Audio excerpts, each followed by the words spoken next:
Welcome to Kenton's videos. Enjoy the video. First, update the Microsoft Teams app to the newest available version.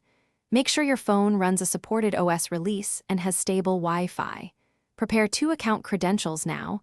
Know which is work and which is personal. Decide whether to use the Teams app for one account and a browser for the other. If you use Android, check for a built-in parallel apps or dual messenger setting. If you use iPhone, plan to use the Teams app plus a mobile browser tab for the second account. Start by signing into your primary account inside the Teams app. Confirm push notifications and sync settings for this account now. Next, open Microsoft Edge, Chrome, or Safari and create a private or incognito tab.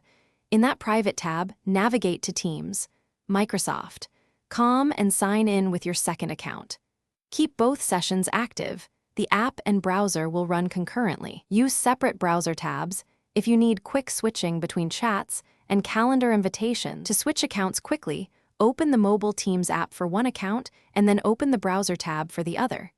Enable notifications in the Teams app settings and allow browser notifications in the site settings.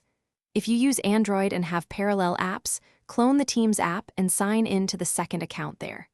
If using iPhone, rely on the browser tab for the second account because iOS lacks app cloning. Finally, adjust background data and battery settings to keep both sessions on. Thanks for watching. Consider subscribing if we helped you.